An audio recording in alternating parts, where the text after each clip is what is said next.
எடப்பாடி பழனிசாமி தமக்கான ஆதரவு கடிதத்தை அளித்தது முதல் பதவியேற்பு நிகழ்ந்தது வரை விரிவாக பார்க்கலாம். அதிமுக சட்டப்பேரவை குழு தலைவராக தெரிவு செய்யப்பட்டிருந்த சசிகலா சொத்து குவிப்பு மேல்முறையீட்டு வழக்கில் தண்டனை உறுதி செய்யப்பட்டு நேற்று சிறை சென்றார். தண்டனை உறுதி செய்யப்பட்ட கடந்த 14ஆம் தேதி அதிமுகவின் புதிய சட்டப்பேரவை குழு தலைவராக தேர்ந்தெடுக்கப்பட்ட எடப்பாடி பழனிசாமி அதே நாளில் 124 ஆதரவு எம்எல்ஏக்களின் பட்டியலை ஆளுநர் வித்யாசாகர ராவிடம் அளித்திருந்தார். இதையடுத்து நேற்று மீண்டும் நினைவூட்டல் கடிதம் அளித்த எடப்பாடி பழனிசாமி மற்றும் அதிமுக அமைச்சர்கள் ஆளுநரை சந்தித்தனர். இந்த நிலையில் எடப்பாடி பழனிசாமிக்கு இன்று காலை 10 மணி அளவில் ஆளுநர் அழைப்பு விடுத்தார். இதையடுத்து முற்பகல் 11:30 மணி அளவில் எடப்பாடி பழனிசாமி ஆளுநரை சந்தித்தார். சுமார் அரை மணி நேரம் நீடித்த இந்த சந்திப்புக்கு பிறகு 12 மணி அளவில் எடப்பாடி பழனிசாமியை ஆட்சி அமைக்க ஆளுநர் அழைப்பு விடுத்தார்.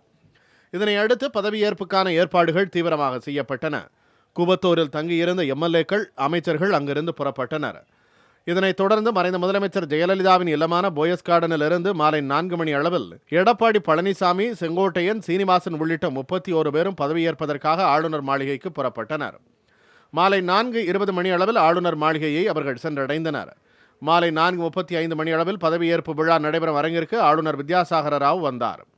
இதனையடுத்து மாலை 4:40 மணி அளவில் ஆளுநர் வித்யாசாகர ராவ் எடப்பாடி பழனிசாமிக்கு பதவி பிரமாணமும் ரகசிய காப்பு பிரமாணமும் செய்து வைத்தார். தமிழகத்தின் 13வது முதலமைச்சராக எடப்பாடி பழனிசாமி பதவியேற்றுக் கொண்டார். இதையடுத்து 4 குழுக்களாக 30 அமைச்சர்கள் பதவி பிரமாண உறுதிமொழியும் ரகசிய காப்பு உறுதிமொழியும் எடுத்துக் கொண்டனர்.